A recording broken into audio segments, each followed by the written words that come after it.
फ़अऊज़ु बिल्लाहि मिनश्शैतानिर्रजीम बिस्मिल्लाहिर्रहमानिर्रहीम व इन ताइफ़तानि मिनल मुअ्मिनीन इक़्ततलू फ़अस्लिहू बैनहुमा फ़इन बग़त इहदाहुमा अलल उख़रा फ़क़ातिलुल्लती तबग़ी हत्ता तफ़ीअ इला अम्रिल्लाह फ़इन फ़ाअत फ़अस्लिहू बैनहुमा बिलअद्ल व अक़्सितू इन्नल्लाह युहिब्बुल मुक़्सितीन। इन्नमल मुअ्मिनूना इख़्वह फ़अस्लिहू बैन अख़वैकुम वत्तक़ुल्लाह लअल्लकुम तुरहमून। सदक़ल्लाहु मौलानल अज़ीम। सामिन गिरामी, ये सूरत अल-हुजरात की आयत नंबर 9 और 10, ये दो आयतें हैं।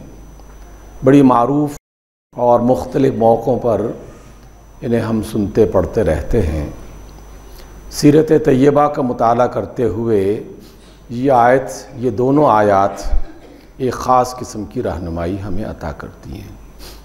सीरत की तमाम किताबों में ये बात लिखी हुई है कि मक्का में रहते हुए ऐलान नबूवत से पहले क़बाइल थे, हम सब जानते हैं, और उन कबीलों में कभी कभार आपस में इख्तिलाफ, झगड़े, लड़ाइयाँ भी होती रहती थी। इस वजह से उनकी कोशिश हुआ करती थी कि जो कबीला बड़ा है वो अपने साथ मज़ीद कुछ और कबीलों को अपना हलीफ, अपना साथी बनाए ताकि मुश्किल वक्त में उनके काम आ जाएं।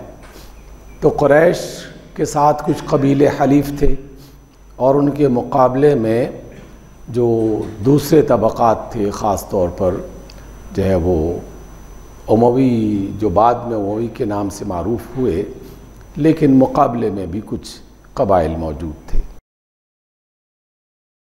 जैसे इंसानी ज़िंदगी में हादसात रूनुमा होते रहते हैं, एक हादसे के तहत दो बंदे आपस में लड़ पड़े। उनमें से एक बंदा कुरैश के खुलफा में से, साथियों में से था, और एक बंदा उनका मुखालिफ था। लड़ाई बढ़ते बढ़ते जंग की शक्ल इख्तियार कर गई और जंग में कई बरस तक सिलसिला चलता रहा और वो एक बंदे की गलती की वजह से 20 इंसान कत्ल हो गए और मौत का शिकार हो गए। चूँकि रसूलुल्लाह सल्लल्लाहु अलैहि वसल्लम हाशमी होने के नाते से कुरैश के साथी और कुरैश के लोगों में से थे, तो इसलिए पुरानी कबाइली रिवायत के मुताबिक उन्होंने कुरैश का साथ दिया। ये आप अलैहिस्सलाम की सीरत का एक बिल्कुल मुनफरिद और अनोखा नुक्ता है कि इस्लाम से पहले भी और इस्लाम के बाद भी जितनी भी जंगें, ग़ज़वात, लड़ाइयाँ हुईं, आप अलैहिस्सलाम उसमें शरीक तो हुए, लेकिन आपके हाथ से इस्लाम लाने के बाद वाले हिस्से में, ऐलान नबूवत के बाद वाले हिस्से में, आपके हाथों से सिर्फ़ एक बंदा वो कत्ल हुआ, और वो भी बिलवास्ता कत्ल हुआ कि आप अलैहिस्सलाम ने उसे बाकायदा तलवार से मारा नहीं, बल्कि एक तीर लड़ाई के दौरान तलब किया गया और वो तीर भी टूटा हुआ था, और उससे आप अलैहिस्सलातु वस्सलाम ने अपने मुखालिफ को हल्का सा यूँ करके एक कचोका लगाया और वो दर्द से बिलबिलाने लगा, चिल्लाने लगा और ये कहने लगा कि मोहम्मद का वार मुझे मार दिया उसने। लेकिन इससे पहले, यानी ऐलान नबूवत से पहले भी जो हिस्सा था उसमें आप शरीक रहे उसमें, लेकिन असलहा वग़ैरह पहुंचाने या पकड़ाने में मददगार थे। लेकिन दोनों तरफ के जो समझदार लोग थे वो इस बात से परेशान थे, वो इसे अच्छा नहीं समझ रहे थे कि खामखा बग़ैर वजह के हमने लड़ाई शुरू कर दी और अब तक कितने बंदे मारे गए हैं और न जाने ये सिलसिला कब तक चलेगा। बिलाखिर कुछ अक्लमंद लोगों ने आपस में मिलके मशवरा किया और उस मशवरे में ये तय पाया कि चलो हम सुलह करते हैं, जिसके जो बंदे मारे गए हैं उनकी दियत वगैरह और जो भी लेना देना है माली तौर पर उनकी माविनत करते हैं और ये सिलसिला लड़ाई का ख़त्म किया जाता है। रसूलुल्लाह सल्लल्लाहु अलैहि वसल्लम भी बाकायदा उन सुलह करने वाले अफराद में शरीक थे और जंग ख़त्म हो गई। आप अलैहिस्सलाम मदीना चले गए, लेकिन मदीने से जाने से पहले ये जो सुलह हुई थी इसमें 3-4 चीज़ों का बाकायदा ऐलान किया गया। यानी वो जो जरगा बैठा था कबाइली, उन्होंने कहा कि हमारे शहर में यहाँ के रहने वालों पर कोई भी ज़्यादती करेगा तो हम सब मिलकर उसका मुकाबला करेंगे। दूसरा, ऐसा नहीं है कि यहाँ के रहने वालों में से किसी पर जुल्म होगा तो हम उसका साथ देंगे, बल्कि यहाँ जो भी ज़ायर काबा का ज़ियारत करने के लिए जो आएगा, अगर उसके साथ भी ज़्यादती हुई तो हम उसका भी मदावा करेंगे और ज़्यादती करने वाले का मिलकर मुकाबला करेंगे और उससे इस चीज़ को रोकेंगे। कुछ अरसे के बाद एक ताजिर मक्का में आया ज़ियारत काबा की ग़रज़ से और एक सरदार ने उससे माल ख़रीदा। माल ख़रीदने के बाद सरदार किसी ख़ास घमंड में था कि मैं बड़ी शय हूँ और मुझसे कौन पूछ सकता है, मेरा बड़ा ज़ोर है, लोग हैं मेरे साथ। ताजिर का सामान तो ले लिया, लेकिन उसको कीमत अदा करने से उसने इनकार कर दिया और चलो भाग जाए यहाँ से, हम तुम्हारी कीमत नहीं देते। वो ताजिर ज़ाहिर है कि उसने शोर मचाना था। वो कोहे अबू कुबैस मक्का के करीब ही एक पहाड़ी है, उस पर खड़ा हुआ और उसने जो है वो कुरैशियों को गैरत दिलाई और कहा कि ये कैसी मेहमानदारी है, हम तुम्हारे शहर में आए हैं, तुम्हारे एक सरदार ने मेरा सामान ख़रीदा है, कीमत अदा नहीं कर रहा, ये तो सरासर ज़्यादती है।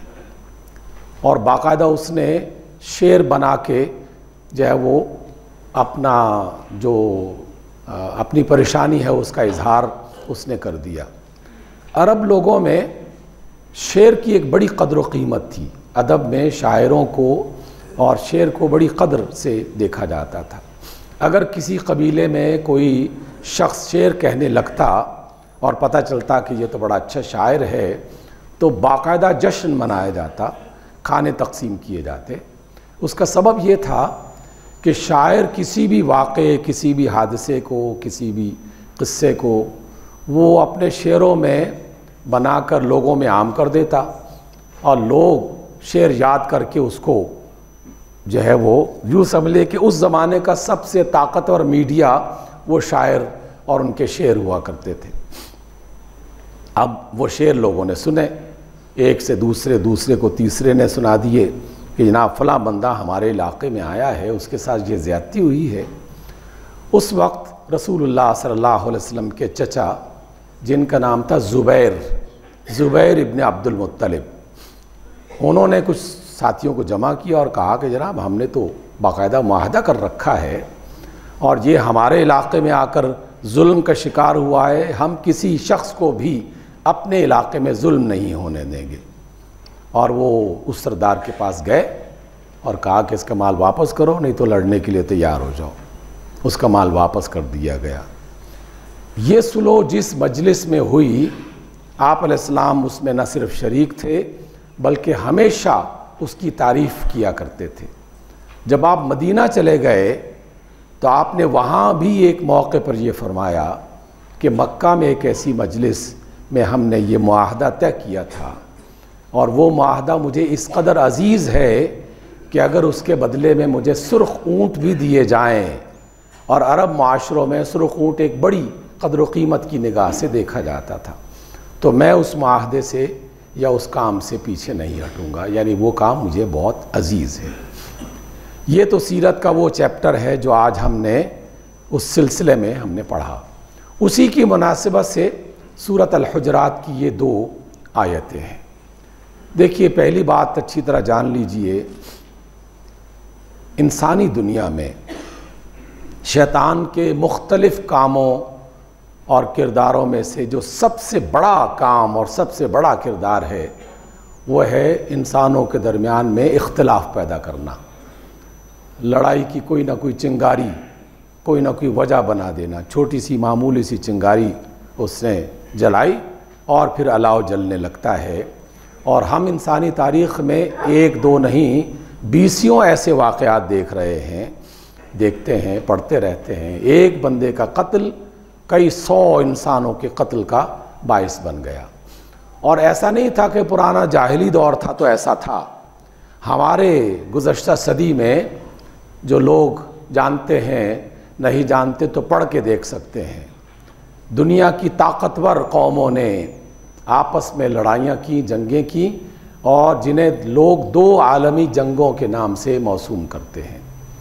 अगर उसकी वजह और उसके असबाब तलाश करना चाहें तो पता चलेगा कोई मामूली सा वाक़या एक जगह पे हुआ था और वो बढ़ते बढ़ते बढ़ते बढ़ते मुल्कों के दरमियान में इख्तिलाफ का ज़रिया बन गया।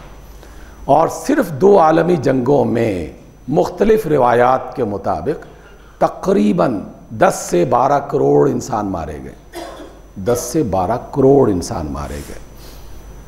फिर दूर की बात छोड़िए, हम इस्लामी मुल्कों की बात देख लें तो हमारी आँखों के सामने जीते जागते हमने कई बार ये देख लिया है कि ईरान और इराक़ आपस में लड़ते रहे और कई हज़ार इंसान जो लाखों में पहुंच गई बाद में तादाद, वो उसका लुक़्मे अजल बन गए।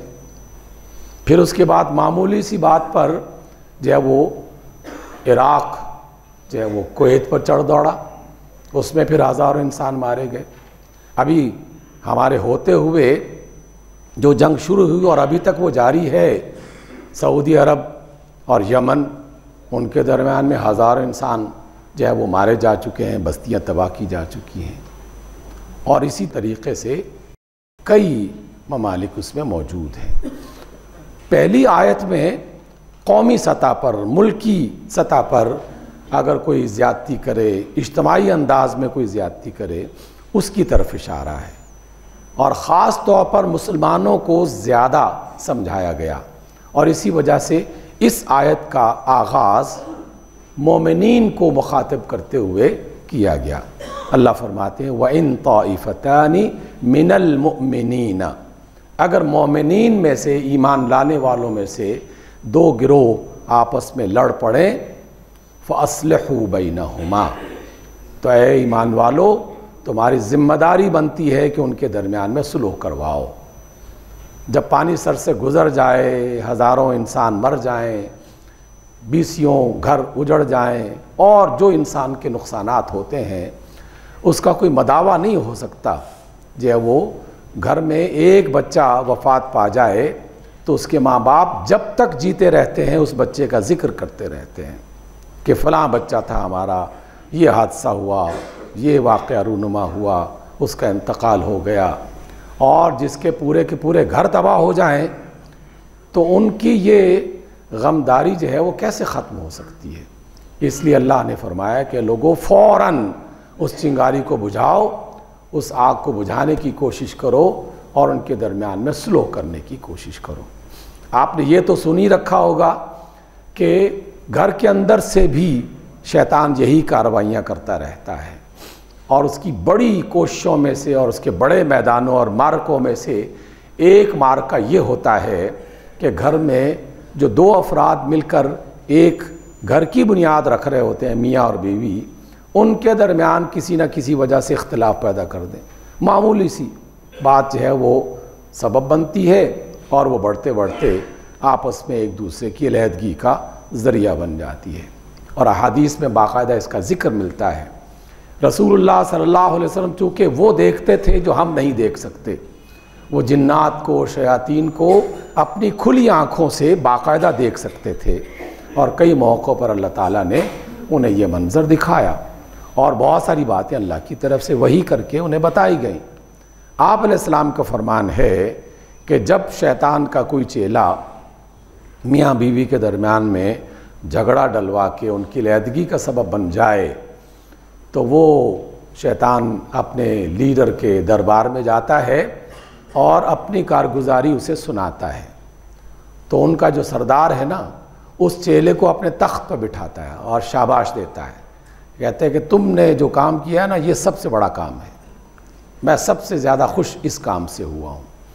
गोया कि इंसानों के दरमियान में झगड़ा करवाना, लड़ाइयाँ करवाना, इख्तलाफात पैदा करना, चाहे वो घर हो, ख़ानदान में अफराद लड़ पड़े, इदारे में लोग इख्तलाफ करने लगें, या मुल्क आपस में एक दूसरे के ख़िलाफ़ नबर्दाज़मा हो जाएं और जंग करने लगें, तो ये सरासर इब्लीस का काम है, सरासर।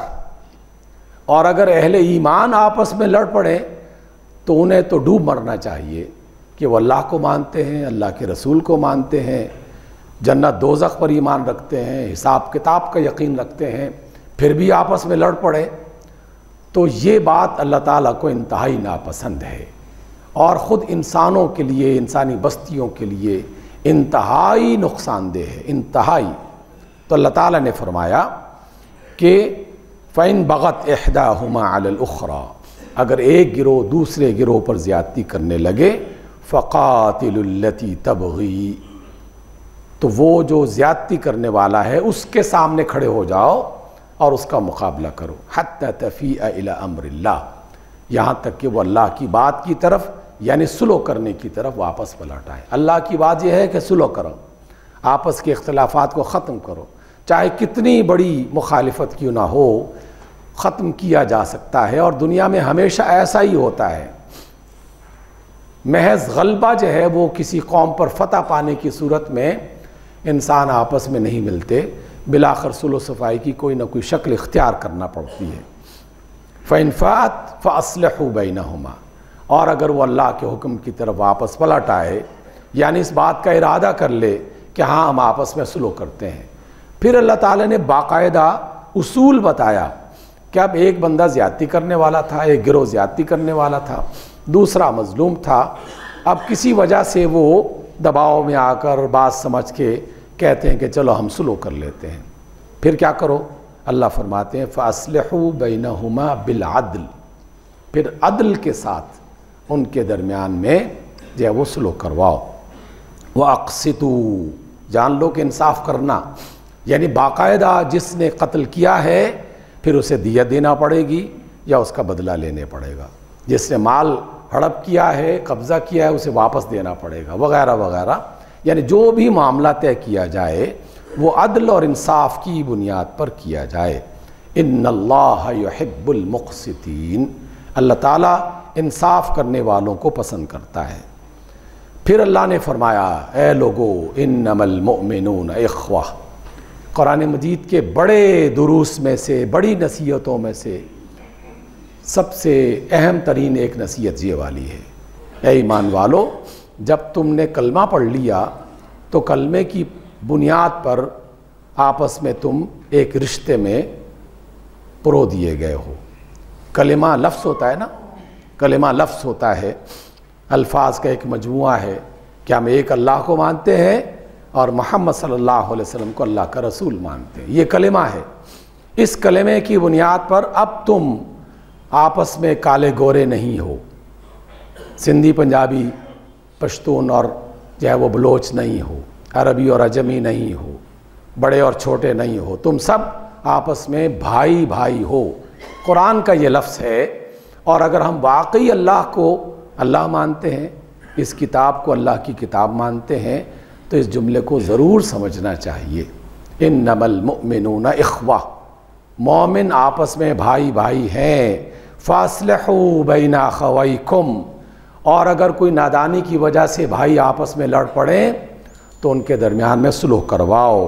वत्तक़ुल्लाह, अल्लाह से डरो, वो पकड़ सकता है, सज़ा दे सकता है। वत्तक़ुल्लाह, इसका दूसरा माना है अल्लाह की नाफरमानी से बचो। लअल्लकुम तुरहमून, ताकि तुम पर रहम किया जाए।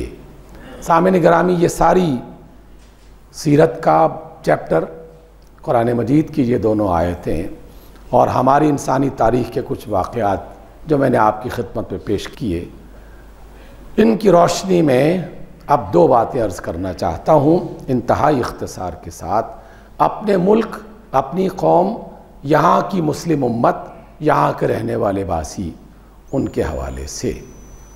ख़तरा हम तो देख रहे हैं, दुनिया के बेशुमार समझदार अफराद भी देख रहे हैं, लेकिन बहुत सारे नादान, उनमें से कुछ माल के चक्कर में, कुछ इक़्तिदार के चक्कर में, कुछ किसी के डर और खौफ की वजह से, कुछ बुज़दिल लोग, कुछ लालची लोग, कुछ मफाद परस्त लोग वो नहीं देख रहे, लेकिन दुनिया वाले बेशुमार लोग देख रहे हैं कि हम जंग के धाने पर खड़े थे, इससे पहले गुज़रे, अब दोबारा उसकी चिंगारियां भड़काई जा रही हैं। पाकिस्तान 3 महाज़ों में, एक महाज़ तो रोज़ अव्वल से हम देख रहे हैं, हमारा एक पड़ोसी हिंदुस्तान की शक्ल में, उसने तो रोज़ अव्वल से ऐलान किया था कि हम इस पाकिस्तान को नहीं रहने देंगे। उसने ऐलान किया था कि तुम्हारा ख्वाब ख्वाब ही रहेगा। उसने ऐलान किया था कि ठीक है, आज तो हम अलग कर रहे हैं, लेकिन कल तुम फिर दोबारा हमारे मुल्क का हिस्सा बनोगे। कई जंगें भी हो चुकी, उसके बारे में तो हम बिल्कुल क्लियर हैं, वाज़ेह हैं। लेकिन वो अफ़गानिस्तान जो हमारा पड़ोसी, हमारा पुश्तपनाह, हमारे साथ भाइयों की तरह कलमा पढ़ने वाला, हमारा सबसे बेहतरीन मददगार, आज से नहीं, पाकिस्तान बनने से नहीं, पाकिस्तान बनने से भी कई बरस पहले वो हमेशा मुसलमानों का मददगार रहा है। शाह वलीउल्लाह हो, मुहद्दिस देहलवी हो, या और इसके अलावा बर्र-ए-सग़ीर में, हिंदुस्तान में मुसलमानों के मजहबी पेशवा जब किसी बड़ी मुश्किल में मुब्तला होते थे तो बाकायदा अफ़गानिस्तान के बादशाह को ख़त लिखा करते थे कि जनाब हमारी मदद फरमाइए, हम मुश्किल में हैं, बुत परस्त और मुशरिकीन उन्होंने हमारा जीना मुश्किल कर दिया है। महमूद गज़नवी ऐसे नहीं आया था, उससे पहले भी बहुत सारे लोग, और पाकिस्तान भी बरस हा बरस तक, कम से कम 50 बरस तो मैंने देखे हैं कि बरस हा बरस तक ये गुमान नहीं, यकीन रखते थे कि हमारी पुश्त महफूज है, हमें उसके बारे में फ़िक्रमंद नहीं होना चाहिए, हमें उस दुश्मन के लिए अपने आप को तैयार रखना चाहिए जो आए दिन धमकियां देता रहता है, जंग करता रहता है। लेकिन नादान दोस्तों ने, हम उन्हें दोस्त नहीं कहते, लेकिन चूँकि कलमा पढ़ते हैं इसलिए नादान लोग हैं, ज़्यादा नुकसान पहुँचाने वाले, वो अफ़गानिस्तान और पाकिस्तान के दरमियान में आए दिन कोई ना कोई झगड़ा खड़ा करते रहते हैं। और ये बहुत आसान है, हमेशा इंसानों के दरमियान में फ़साद पैदा करना आसान हुआ करता है, फ़साद को ख़त्म करना मुश्किल होता है। किसी बंदे को भी पैसे दे दो और वो कहीं किसी पर झगड़ा शुरू कर दे और उसके साथ साथ 15-20 आदमी उस पर शोर मचाने वाले मौजूद हों, बस बात बन गई। और यही बन रही है।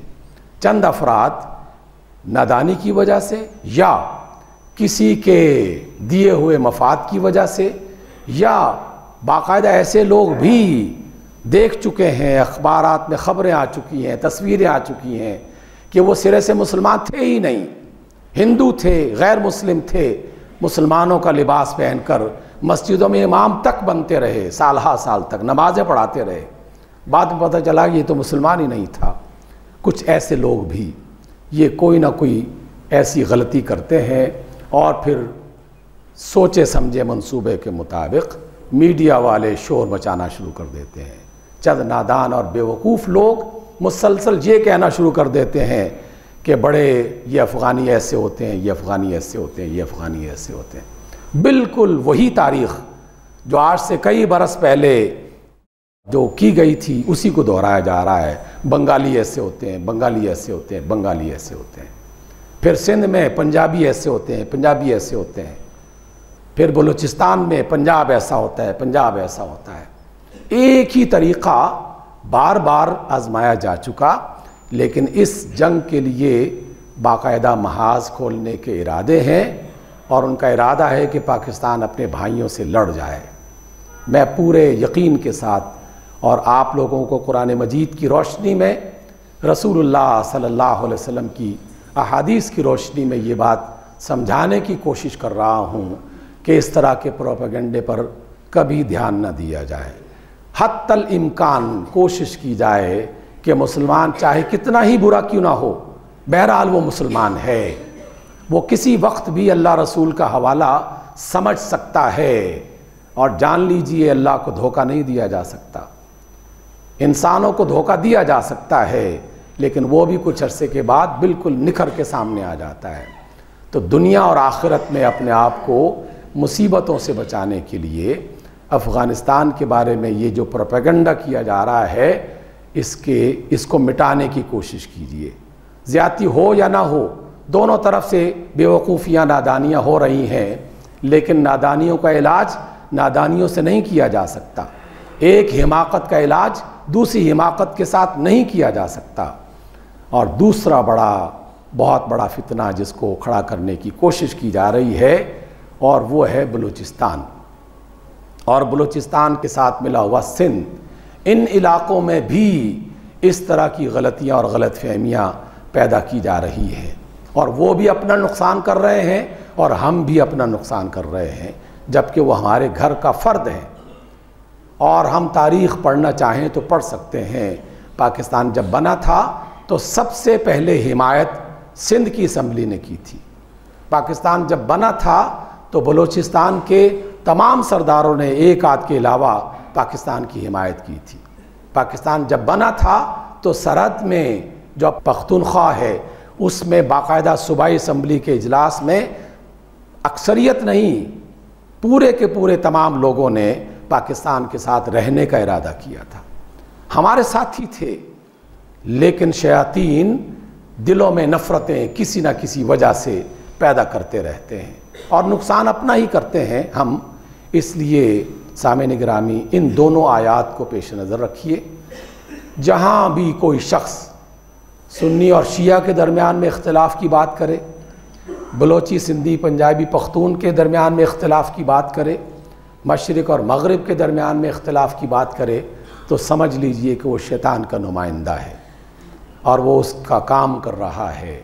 अल्लाह के रसूल ने और अल्लाह ताला ने हमें आपस में एक बनकर क़ुव्वत इख्तियार करके जो दुश्मनी करने वाले हैं उनका मुकाबला करने की हमें तालीम दी है।